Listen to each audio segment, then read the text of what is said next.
Let's talk through the greatest battle psykers, witches, and warp users for each faction in Warhammer 40k, with a discussion of their unnatural abilities on the tabletop.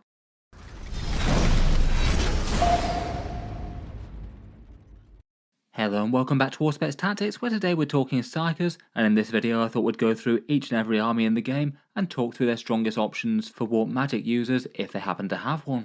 The warp in the Imperium is a really big part of the Warhammer 40k backstory. Maybe not too surprising that just about every faction has at least some connection with it, whether it's warp users of their own or ways to counter them. In 10th edition, psychic powers took a very different tone from the previous one. Previously, psykers had the entire system where they had their phase of their own, trying to cast and deny things, and the ability to select a bunch of different spells from tables. Though in 10th edition, Games Workshop decided to simplify that out a fair bit more, make their psychic abilities onto abilities on datasheets, and make their magical attacks into more standard ranged weapons, albeit ones that are generally fairly interesting. It does mean they maybe don't stand apart from the other characters in Warhammer 40k quite as much as they used to, but there's still a massive amount of ones that are incredibly impactful on the tabletop in their own different ways. Starting out, we'll look at the sanctioned battle psykers of the Imperium and start out with the Space Marines. Within Codex Space Marines, for generic picks that every chapter can take, there's 3 different librarians, the Phobos one, the regular one, and the Terminator one. For the 70 points, I'd probably rate the Phobos one as the most competitive out of the 3 of them. He's the stealthy one that can join his Phobos armoured Vanguard Marines and make them untargetable from greater than 12 inches away. It means that he's often paired with infiltrators, so you basically have a unit that can hold the backfield and deny enemy deep strikes. As well as being protected from reserves, it also means that you won't be able to be shot from a long distance away, so you can maybe not have to worry quite as much about hiding behind big terrain. On top of that, even if you do get within 12 inches, he still gives his unit stealth, so they're harder to take down at range even then. And for a unit of infiltrators, he adds a little bit of his own threat as well. D6 attacks at strength 6, AP 2 and damage D3 with dev wounds from his smite, and that definitely makes the unit a bit more threatening to sort of medium infantry closing in on them, plus a force weapon to give the squad a bit more melee, though it is a bit weirdly only AP 1. And in general, between all that, he is seen in some competitive lists as a high value utility piece. It does mean that you're investing 170 points into just one unit of 5 Space Marines to sit in the backfield though, so a lot of people just like to run infiltrators without one. I'd say the other Space Marine librarians aren't crazily far behind. The regular librarian could have some use giving his invulnerable save to Inner Circle companions, or maybe Hellblasters in a pinch, though I feel like he's got strong competition from other characters. And the Terminator librarian seems kind of alright for the cost, though maybe not standout. Sustained hits at range and melee is quite nice for the standard Terminator units, and I'd probably get a bit more of a look in if they were a little bit more competitive in themselves. I'll give each of the units a bit of an arbitrary ranking as we go through this as well. For rough power levels, I've given the Phobos Librarian a 7 out of 10. While we're on Space Marines, I thought we'd touch on Chief Librarian Tigerius as well. 75 points for really quite a lot of value. One of the most famed of Space Marine librarians, with a particular gift of foresight. His datasheet I think is a bit of a weird one, because the on-paper benefits are kind of massive, but he just doesn't really tend to have good units that overall add up to being massively competitive, particularly with the competitors from other Ultramarines character datasheets, which means that he's kind of rarely competitively plays. For 75 points though, he does do absolutely loads. His own damage is genuinely good with 2d6 attacks at strength 6, AP 2 and damage 2. He's got some alright melee with the Rod of Tigerius, not standout but will definitely chip in at AP 2 and damage D3. He makes his squad tougher with a -1 to hit, and also a 4+ save against both mortal wounds and psychic attacks, which could help against a bit of exotic damage. And then as if all that weren't enough, you also get to use 1 free stratagem a turn, a 0 CP use of either counter-offensive, fire overwatch, go to ground or heroic intervention. Probably Overwatch is the most reliably easy to use out of those. Even if you're only hitting on 6s, you're likely to get at least a little bit of damage out of that. Overall, I feel like he's kind of fine. If you do want to run him, maybe something like a max size squad of 10 Stern Guard might be one of the best places on paper, or just literally going for keeping him as the main focus, and perhaps going for something cheap like 5 Intercessors perhaps. Even if he isn't run loads competitively, I feel like he's solid for the cost. I've given him a 7 out of 10 for power here. Before we move on, I thought I'd give a quick shout out to today's video sponsor, Baron of Dice, a high quality dice maker based in the USA. They're the ones who made the nice Auspex dice for the channel merch, and I've got a whole bunch of other dice that could tie in with plenty of other fantasy armies out there, both 40k and otherwise. I'll put a few in the corner of each slide as examples as we go along. As an example, here are the Auspex dice, obviously priced at a bit of a premium. so more appealing to the slightly luxury end of the market. You get 25 in a tin, as you can see, and I'll also leave them linked in the video description. For their more standard offerings though, they're £26 or $32 for 25 of them, and they're based in the USA and ship worldwide. Bear in mind that the shipping can add on a bit of cost. If you enter the code Auspex as well, you get 5% off any order through them, so it can save a little bit if you do see some that appeal to you. In any case, a big thank you for sponsoring the video, and I'll leave a link to them down in the video description. Moving on, the Admech army prefers their techno-wizardry to psychic abilities. I feel like perhaps if you had to scrape their units for the most near equivalent, perhaps the Tech Priest Manipulus might be the nearest. They have a great power cell to channel the Holy Motive Force and can use it to overcharge and empower their charges within their galvanic fields, dialing up weapons to murderous firepower, which is represented by lethal hits in-game. It's pretty strong when combined with Cataphrone Breachers, making their arc rifles even more general purpose, and his turn with a 4+ invulnerable save isn't too bad either. I'd give him an 8 out of 10 for general power rating. Maybe the biggest downside is no synergy with the Hunter cohort. The Custodes similarly have no Psykers, might be for the best for them given that they don't get on too well with Sisters of Silence. Their dedicated anti-Psyker things maybe aren't quite as general purpose as they might have used to be. In general, in 10th edition, anti-Psyker rules tend to be a lot more focused on actually giving anti-keywords as opposed to actually stopping Psykers from doing their damage. A few things get various feel no pains and saves against psychic attacks as well. It will be a little bit hard to kill Sister of Silence units with direct warp fire and things, but they certainly don't completely negate their use. For the Adepta Sororitas, again all very puritanical and no dedicated psykers as such, though I'm sure the more zealous members of the Inquisition would like to have a word with Ephriel Stern and whatever she's getting up to. She's somehow able to channel her faith into the Emperor into various supernatural abilities, including blasting people with bolts of holy judgment. Maybe it's the power of the Emperor that's giving her those abilities, but still amounts to the same sort of thing as sorcery by another means. In game she comes paired with her Harlequin outcast Kaiganil, a lone operative unit with 8 wounds total with a 4+ invulnerable save, and having Kaiganil as a separate model means that he might eat a fair bit more damage from overkill as well. Lone operatives are just generally handy enough to have to screen and take up positions on the board, and otherwise they mainly just offer being damage dealers with fights first. Ephriel gets 4 attacks at strength 6, AP 2 and damage 2 with precision, plus some volume attacks at damage 1 with Kaiganil. And then they have a curious sort of pseudo-smarts type ability. One enemy unit within 12 inches has to check leadership. If they fail, then they take 3 mortal wounds, and Chaos get a -2 to that roll. They can also heroically intervene freely as well, which definitely isn't too bad to have, particularly with fights first. Against tooled up melee units though, that might still not necessarily be the best idea. I feel like with their damage output they're probably going to account for a couple of Space Marines, but probably not too much more than that. At the moment she's kind of rarely played in Sisters lists currently, just because so much else is very very strong indeed. At 85 points, with being fast moving and fights first though, I'd say that she's not unusable for her lone operative role at all. Though I feel like if you're finding enough room for a pricey lone operative, I think a lot of people might be more tempted by the Calidus and the ability to warp around the board doing secondaries, even if they've got a fair bit less raw muscle. I've given Ephriel Stern a 6.5 out of 10, just a bit overshadowed within the context of the Sisters of Battle right now. Next up, for the Grey Knights, they're an entire army of Psykers. Technically you could justify talking about just about any one of their units, though it certainly feels like the Brotherhood Librarian is the most obvious, as the actual more dedicated warp user out of them, and particularly as he's still very much a common staple in plenty of competitive lists. The Brother Librarian costs 120 points, has a Terminator stat line with 5 wounds and a 4+ feel no pain against Psychic, and then for his damage output he hits with the all very scary Vortex of Doom, banishing chaos and anything else unlucky to get in the way back into the warp, usually getting 2d3 mortal wounds on his target, sometimes 2d6, and every so often backfiring for a bunch of mortal wounds on his own units. Having that kind of power being able to be targeted at range though does mean it's one of the Grey Knights' more reliable ways of dealing solid damage to enemy heavies regardless of what they are. If you have multiple of them, then you could be handing out on average 12 mortal wounds, pretty much no questions asked, and that's some pretty massive threats to have Spike at one point in the board. On top of that, he also gets a Purge Soul damage 3 sniping attack, which would count for another elite infantry perhaps, a Storm Bolter and a bit of melee. He certainly can lead Terminators of either flavour, but dropping solo is also an option that could be used against certain armies. That way he could deal a bunch of damage as well as doing secondary type things, and could always redeploy with their special rules, or maybe use Sigil of Exigence to keep them safe. And even if the enemy does get to attack him back, 5 wounds at Terminator profile definitely isn't a pushover to take down. A big anti-tank weapon might certainly get lucky, but on the other hand it might just ping off the invulnerable save, or not do quite enough damage to destroy him in a single round. For other honourable mentions, maybe Caldor Drago I feel like is one of the single strongest of the characters and very much a psyker in his own right. Maybe his psychic abilities a little bit secondary to getting squads into the fight with his special rule though.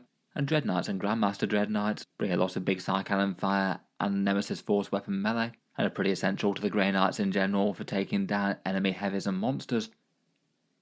Next up for the Imperial Guard, they don't have too many options. I guess you could also mention the Astropath as well, but the standout winner has to be the Primaris Psyker, 60 points for a Sanctioned Battle Psyker, who for the cost I think adds quite a bit of utility, Psychic Barrier on a 2+ to give their unit a 4+ invulnerable save, a defense against enemy psychic attacks, and then Psychic Maelstrom, which is perhaps surprisingly punchy for a fairly cheap unit with another good ability, D6 plus 3 shots at strength 6, AP 2 and damage 2 with devastating wounds. It does have hazardous though, so every so often it could just insta-kill him if you don't have a command point to re-roll it. In competitive lists they're most commonly run with Deathcore of Krieg and a Krieg Marshal to make a fairly expensive but really quite valuable block of guardsmen that's going to be very hard for the enemy to take down. Any damage having to get through a 4+ invulnerable save first, and then also a 5+ feel no pain, and restoring some models to the squad with medics. Overall I rate them solidly usable. I've chosen to give them a 7 out of 10 here.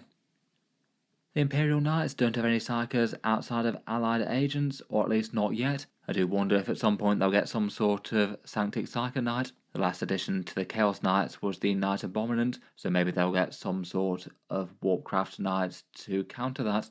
Definitely feels like a role that Games Workshop could expand for the faction if they wanted to. Speaking of Imperial agents though, they've got a few Psychic Inquisitors. I feel like for the most strength out of any of them, if you allow them to be fielded in any army, is Inquisitor Draxus. 75 points in her own faction, or 95 points if allied, and she's just of standout value to the Adepta Custodes. For a single model Inquisitor character, she's kind of surprisingly shooty. Dirge Singer, her Shuriken Catapult, gets 4 shots at strength 4, AP 0, damage 2, but anti-infantry and devastating wounds means that you should be accounting for some elite infantry there. And then Psychic Tempest has 6 shots at strength 6, AP 0 and damage 2, but gets sustained hits, so she'll be good for another bunch of stacked saves. Then on top of that there's a 2+ chance to shield her unit from enemy shooting at greater than 18 inches, so hopefully means that her squad just can't get gunned down by heavy weapon fire from a long way away. And also she adds a Power Fist and a +1 to hit versus Xenos units. The reason she gets on so well with Adeptus Custodes are the Custodian Guard. She can lead them because their battle line, as Inquisitors can pick with other things, and they have 2 special rules that both make her shooting go from merely quite good to standout crazy. They can double shoot with their weapons once per game, which does confer to her, which essentially means that she gets 20 shots of these fairly good damage 2 anti-infantry profiles. And then also if the squad happens to be holding an objective, they also get 4 rerolls to wound as well. That's pretty great for both of them, but maybe feels absolutely standout for the Dirge Singer Shuriken Catapult, given that that means that you'd be having a 3 out of 4 chance to get a devastating wound against infantry with every single shot that hits, and you get 8 attacks with it. It's just kind of big that if she can attack an infantry unit that's at least fairly valuable, she's got a reasonable enough chance to earn her points back essentially in a single phase, literally just with her ranged attacks, never mind anything else. I've rated her a 9 out of 10 in Custodes, probably a little bit less anywhere else though. Otherwise, I guess Kotiaz can strip some cover saves for Imperial armies that he's allied to, and he does have a bit of use besides rustling up some command points if the enemy can generate some. And the Navigators can be an interesting utility option, denying deep strike in a similar way to Space Marine Infiltrators. Feels like he's quite a lot more reasonable for that role within Imperial Agents itself though at 60 points as opposed to a big 75. Finally for the Imperium we've got the Divergent Space Marine chapters. For Blood Angels we have the Lord of Death Mephiston himself, getting some really interesting datasheet changes in the codex, though currently we don't have his final points cost out yet, so I'll leave off any sort of power ranking. His datasheet does seem really fun though. He's got a lone operative rule with toughness 5, 6 wounds, a 2+ save and a 4+ feel no pain, so it's going to take quite a lot to put down even if you do get him ranged. And a lot of things can't really easily charge him either. He gets fights first with 6 attacks at strength 9, AP 3 and damage D3 with lethal hits. It's got a little bit of shooting with Fury of the Ancients, and a 7-inch move with Advance and Charge. I wouldn't be too surprised if his points costs go a fair bit up from where they were as a result. For the Dark Angels we have Chief Librarian Ezekiel, 75 points for his Interromancy. He's got a bit of anti-chaos melee and a sniping mind wipe attack.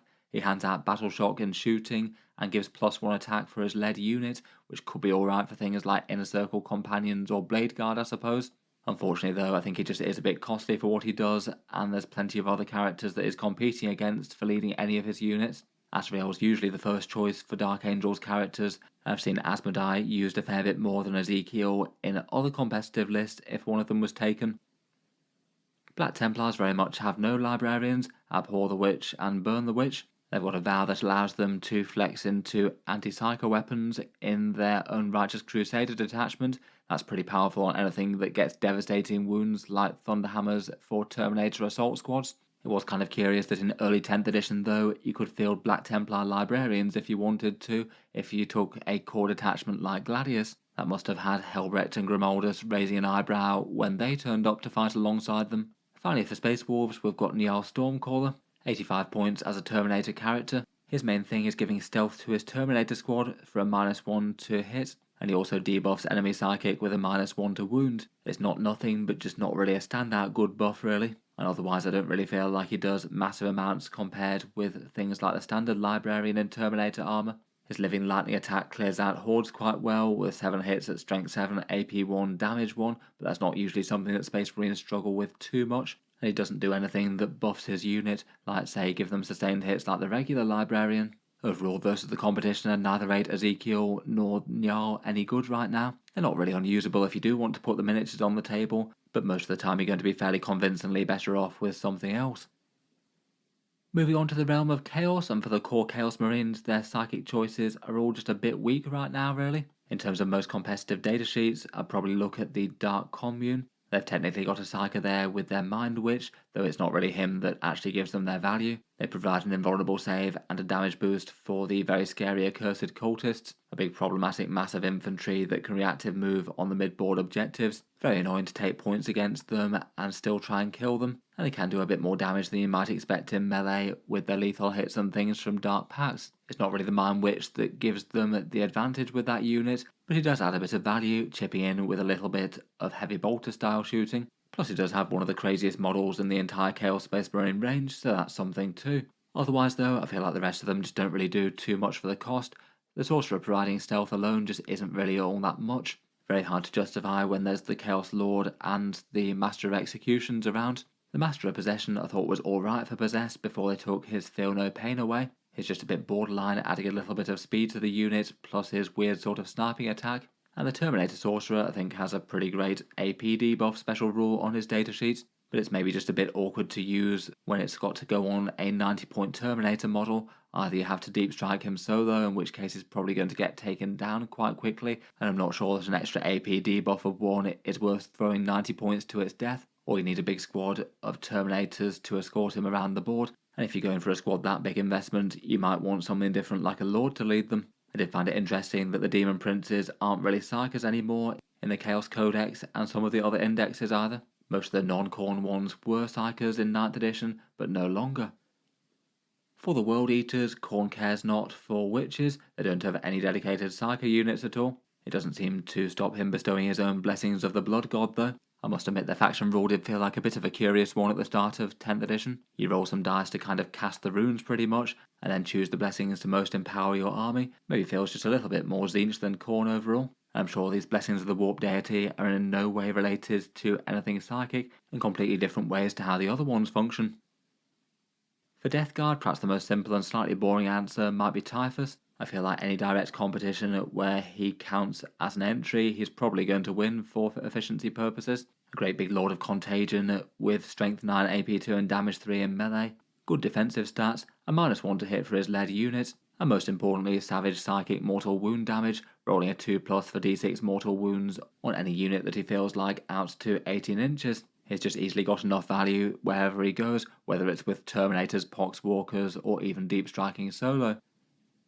Besides him though, I thought it was worth talking through the other Death Guard options, all of which are solid enough, though none of them I'd say are auto-includes. The Terminator Sorcerer is a nice cheap 70 points, with a really big 2d6 strength 8, AP 3 and damage 3 attack once per game, potentially getting better if you can get contagion debuffs on your target. I feel like that's probably enough to justify its inclusion then and there. Provides another Terminator body with 5 wounds, and also -1 damage for his lead unit in melee certainly doesn't hurt either.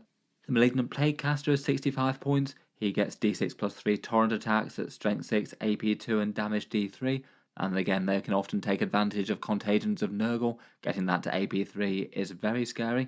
Besides that, he can potentially make a mess of enemy melee units, debuffing their advancing and charging, and debuffing wound rolls. He can be quite scary to have fire out of the top of a Rhino as well. A pair of these and a Death Guard Rhino have got a fairly similar damage outputs to a Land Raider Redeemer, even if they're not quite as tough and can't overwatch in the same way. Mortarion himself is also a Psyker, much to his own annoyance I'm sure. Again, probably not really his psychic abilities that sell him here though, just being an enormous, great big chunky threat that the opponent's going to struggle to gun down, and helping his army ignore some modifiers, while hopefully dealing with some medium units with his great big scythe.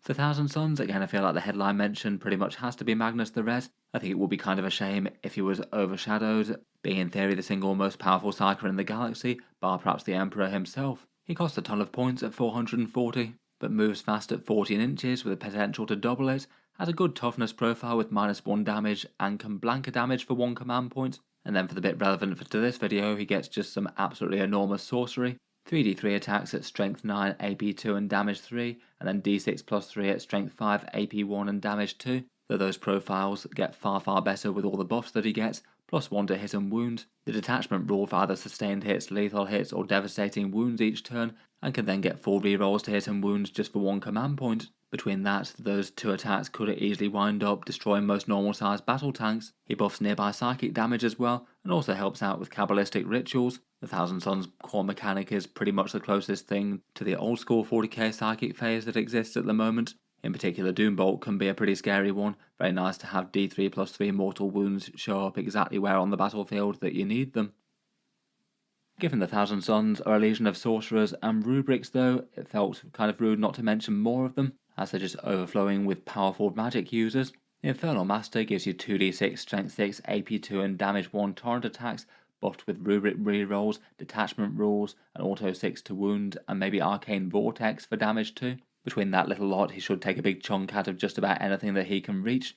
Ahriman himself is a mighty asset, +1 to wound with Warp Flamers and free Kabbalistic Ritual once per game, plus a bit of melee and sniping. And the Exalted Sorcerer on disc has a nice enough torrent psychic attack, definitely able to chip in with the rest of the magical firepower. He also has got a nice ability to debuff enemy moves and charge at 18 inches, and he can give a 4+ invulnerable save to Rubric Marines, though sometimes he's run solo in Thousand Sons competitive lists. Pretty much most of the rest of the HQ section are also very usable Psykers as well, as are their Scarab Occult and Rubric Marine squad leaders. I'd probably rate these as the best of the more standard Sorcerer picks though. For Chaos Knights, they've got the one option in the Knight Abominant. Kind of a shame that they can't augment one of their knights to be a Psyker Knight as well, like they could back in 9th edition. The Abominant hasn't had such a good time of it in 10th so far though, and still remains a bit on the niche side, despite having sunk to be one of the cheapest of the big knights at 385 points. It's based around a standard Abhorrent chassis at 22 wounds at toughness 12 with a 10-inch move. Its melee isn't bad, but is a bit slanted to anti-elites and won't deal with big tough stuff quite as well as some of its peers. You get 9 attacks at strength 10, AP 2 and damage 3 with its Electro Scourge, plus some Bale Mace attacks. Its main gun leaves a bit to be desired as well. 9 attacks at strength 12, AP 0 and damage 3 with devastating wounds isn't awful, but it's just very dependent on rolling 6s to wound. Occasionally it will surprise you and pretty much just destroy a big enemy threat in 1 round. A lot of the time though you won't roll any devastating wounds and the enemy will make a bunch of 3+ armor saves and it'll do nothing at all. Otherwise though, its other abilities are okay. A battle shock test within 12 inches is genuinely useful for an army quite so focused around it, and its Warp Storm psychic powers can contribute a little bit of damage. Enemies within 9 inches taking d3 mortal wound on the roll of a 3+ at the end of its move. Overall, it's still not considered one of the better big knights out there. In general, people tend to go for things like the Lancer and Rampager if they're going for one of them, and even they still seem to be overshadowed by the War Dogs right now, until Games Workshop manages to do something about that. For the Chaos Demons, again I'd probably go for the predictable one here, for strictly strongest psychic user, and that'd be the Great Unclean one with the Endless Gift. I've certainly talked about him a few times on the channel already. Just obscenely tanky with 20 wounds at toughness 12 with a 4+ invulnerable save, a 4+ feel no pain with the Endless Gift, and that means that basically if you're shooting him you're broadly wasting your time, unless there happens to be literally nothing else that your unit can damage at all. He can walk up to the centre of the board, smashing things with his vomit and his flail, doing a bit of damage with Bile Sword in close combat as well, and then provides Shadow of Chaos, a 6+ Feel No Pain for Nurgle, and debuffing enemy toughness. Just basically impossible to go wrong with Demons right now. With the focus on Psykers though, I thought it would make more sense to look at a more dedicated Psyker unit for them. And after the rest with the actual Psyker keyword, maybe things like Be'lakor or the Lord of Change would be the next ones. Though basically most of the greater demons are all pretty good in their own ways. Focusing on the Lord of Change, he has 260 points and 18 wounds at toughness 10 with a 4+ invulnerable save, so not quite as hard to kill but certainly not weak. He attacks with 2 different Psyche attacks, the Rod of Sorcery for 6 attacks at strength 8, AP 1 and damage D3, and then the Bolt of Change for 9 attacks at strength 9, AP 2 and damage D3 for a slightly heavier shot. In reality those profiles are always a bit better than they look here though. He always gets +1 strength, so it's really strength 9 and strength 10. And then each time he attacks he can choose whether Ignores Cover, Sustained Hits D3 or Lethal Hits is better. Ignores Cover would often be good against high saves given their sort of middling to low AP. Otherwise Sustained Hits gives you a fairly reliable extra 40% damage on them, which is no small thing. With Lethal Hits maybe just about being the most niche and is only kind of similar to the Sustained Hits against the very toughest targets around. If he wants to, he can also take the Everstave as well for an extra +6 inch range to both of those and +2 strength, so that would add them up to strength 11 and strength 12. And between all that, he can be quite a big threat to things like enemy battle tanks. Overall, he's certainly a fairly scary ranged threat, and really quite big that you can pull him off the board and threaten to 3-inch deep strike. So if you invest some command points in him, he can be popping up and firing off that scary magic exactly where he needs it. Moving on to the Xenos Psykers now, and for the Aeldari, I thought I'd go with the standard Farseer.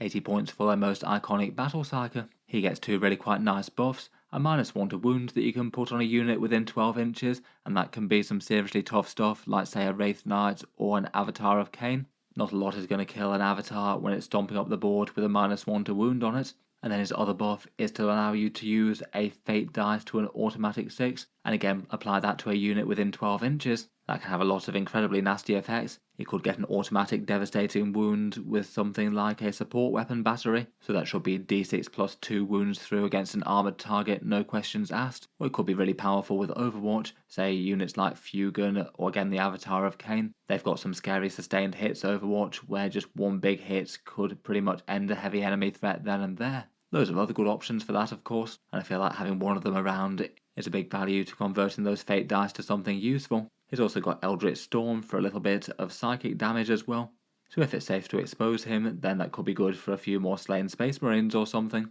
Otherwise, for very strong Aeldari psychic users, I'd talk about Ivrain as well. Her Storm of Whispers can go through a whole bunch of enemy infantry and can make a Harlequin troop a bit more tough than you'd expect. She also unlocks Inari, which are a very strong way to play Aeldari in general right now with access to things like Mandrakes and Drukhari Lances with Battle Host rerolls. I feel like a lot of the other Aeldari Psykers are at least playable. Eldrad Orthran, the Farseer Skyrunner and Incarn are all okay. Maybe not quite as standout though.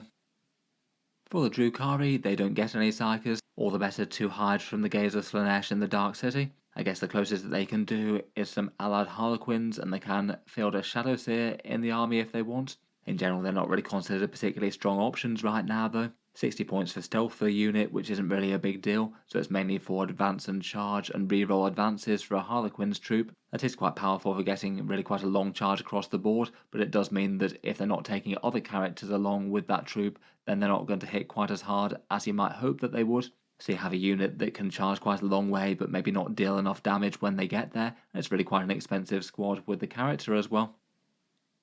For the Tyranids, they're a very psychically active faction, channeling the warp in their own way, with brain organisms specifically evolved for the task. Out of their many options, I feel like I'd probably rate the Neuro Tyrant perhaps one of the single most obvious standout ones, just kind of hard to go too far wrong with in pretty much any Tyranid list. It gives him a Rowdy debuff for Shadow in the Warp, which usually means a few more units fail and makes that mechanic just a lot more meaningful overall. That's worth a few points on its own, so you just want to have it survive until you trigger that. The Synapse buffs out to 18 inches certainly don't hurt as well. It's relevant for the +1 strength and some good stuff for certain detachments and stratagems as well, depending on which one you're fielding. As it goes for the 105 points, it's adequately tough even just on its own. Toughness 8 with 9 wounds and a 4+ invulnerable save will take at least a bit of volume fire to take down on average. And while its damage output isn't standout, it gets 2d6 strength 5, AP 1 and damage 2 attacks with Ignores Cover, and they're torrent attacks, so it's quite nice on Overwatch. I've seen them often used to guard the home field and destroy interlopers with that kind of damage output in the past, and you could potentially be a little bit more aggressive with it in the later game once it's used its morale debuff rule, perhaps particularly in Synaptic Nexus, where you can get +1 strength and an extra AP to turn that attack into quite a nasty damage dealer. Finally, since the latest update, he can lead Zoanthropes as well. This gives them +1 to hit, maybe a +1 to wound if they attack Battle Shock type things, and perhaps most importantly, allows them to use his big guns never tire rules as written at the moment, so that means that they can fire in melee. Really not too bad when you've got really quite a big expensive shooting unit to lead around. Overall, between all that, I think it's just really quite good value for the 105 points. Beyond that, for the other most notable ones, I've probably mentioned the Hive Tyrants, both of them good depending on the detachment, perhaps particularly the on-foot one, now he has an aura of lethal hits to help out nearby exocrines and friends. The Maleceptor's a great big brain bug with some enormous psychic damage. The Norn Emissary is pretty helpful for pushing towards the midboard, and is now a fair bit more dangerous in melee than it used to be, given that it's strength 10 in Synapse range, and Brood Lords have the psychic keyword as well. Again, they got a lot more scary recently, now they can be leading strength 5 Genestealers around.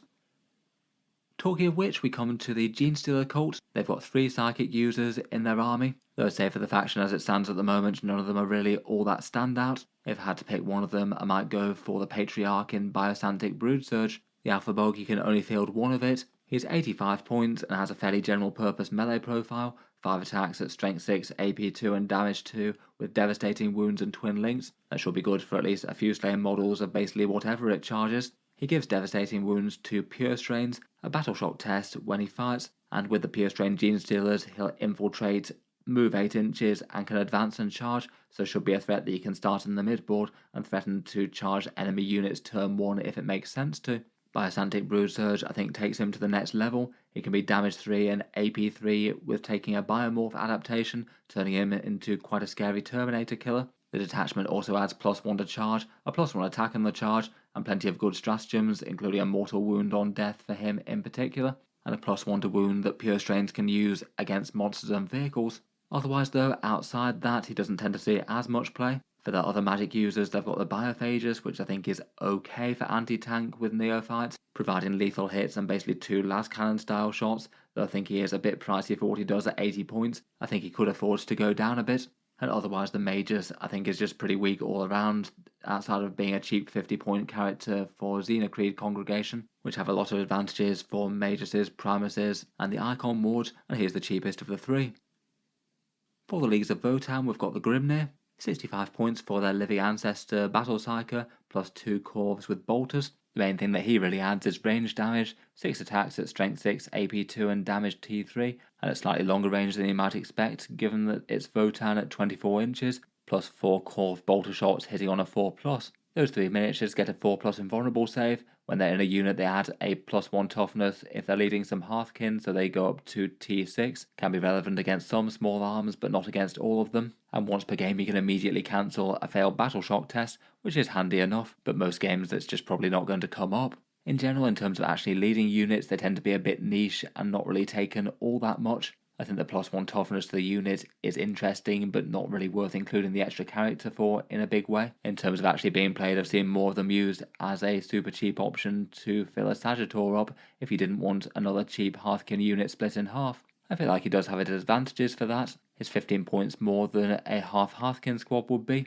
The models are at least kind of tanky with a 4+ invulnerable save. You still get 3 of them, and the Grimnir has a fair few wounds. And his damage output is kind of comparable to the Hearthkin too. He's just going to be less good for taking objectives with lower objective control, and he doesn't get the sticky objectives type rule. Still could be interesting. I think they're usable, but maybe not particularly stand out for the leagues. For the Necrons, again they're a faction without Psykers. The regular Necrons use technology as their wizardry, with Cryptex perhaps fielding the same role. Chronomancers can command some time with some fun movement shenanigans, say dropping out of Hypercrypt then being able to move after shooting. Technomancers can put your wraiths back together, Plasmancers can make Immortals shoot extra hard, and Illuminor Seraz is just generally a big threat all around, as well as manipulating armor penetration things. I guess they also have their god-derived powers of their own as well though. The Catan Shards can all unleash their own very scary powers. In general, maybe the Nightbringer tends to be the most commonly played one out of those, just for his sheer damage and defense. Most of the Cryptex I think feel fairly well balanced, maybe besides the Psychomancer, which doesn't see quite as much play. They can all be quite useful depending on exactly what you're trying to do with them. The T'au Empire similarly have no connection to the warp. For units that function in a similar sort of way, I guess it'd be the Ethereals with their invocations of the elements and their mysterious control over the other castes. The T'au client races with their alien auxiliaries do have some psychic abilities though they aren't playable on the tabletop at the moment. One of the slightly more well-known of their Xenos races are the Nikasar, who sense their surroundings with psychic abilities, which they use to guide their ships. Not a faction that's been explored as well as the Kroot or Vespid though. And speaking of which, the Kroot do have their own shamans in their lore, typically gaining psychic powers after eating the other race's psykers, though that often tends to work out better for them if they haven't been psykers that were tainted by chaos in one way or another. Finally, for the psykers of the greenskins, we've got the Weird Boy. 65 points for a greenskin psyker, who famously get more powers the more boys there are around them, overflowing with war energy coursing through their minds. They're often seen as a weapon to be lugged into battle by other boys. They do sometimes provide some comic relief with crackly explosions and warp magic, plus enemy commanders coming down with a case of exploding heads, or just occasionally the Weird Boy himself. On the board, they can use Dad Jump, a 2+ chance to teleport their boys across the board, meaning that you could potentially have big mobs of boys lining up for charges right from turn 1. And that's quite powerful given that there's a few detachments out there that have different ways to boost charge rolls, and with a command point reroll there's at least a fairly reasonable chance they get right stuck in straight away. That could be quite nice in things like Green Tide and Warhorde. Beyond that, they also have Edbanger. If there's 20 models in the mob, then you get a sniping psychic attack at strength 10, AP 3 and damage 5 on a ballistic skill 4 Weird Boy. Unreliable with that hit roll, but surprisingly dangerous if you can get a hit on the enemy. Between that for 65 points, it's really not too bad. Does maybe require building around him a little bit though. Otherwise, for Orky psychic goodness, the Whir Boy isn't too much to write home about, but the kill rig is pretty fearsome. Its Whir Tower can do some fairly scary anti-tank overwatch, which not a lot of other armies in Warhammer 40k can do all that well. Getting D3 las cannon hits on the enemy is pretty potent for one command point if the enemy is not expecting it. In any case, I'll leave that there for this one. Let me know your thoughts on the psykers of Warhammer 40k down in the comments below. Which ones would you rate as the best witches and warpcasters in the game? As mentioned earlier, a big thank you to Baron of Dice for sponsoring the video. Feel free to check them out, linked down in the video description below. And if you did want to pick up some fancy dice, that code Auspex will get you 5% off any order through them. If you've enjoyed the video, then feel free to subscribe to Auspex Tactics, while I'll certainly keep the regular 40k videos coming. I do tend to post new ones just about every day. Finally, if you have been enjoying all the videos on the channel, I would just like to mention that Auspex Tactics does have a Patreon page as well, and you can find that linked in the video description down below. Channel patrons do get a fair few advantages, seeing certain videos early, regular votes to see what sort of things happen next on the channel, and automatic entry into the regular prize giveaways with a chance to win some big model kits each month. If any of that sounds good to you, or you'd just like to help support, the link is down in the video description. In any case, a massive thank you for listening, and I'll hope to see you guys next time.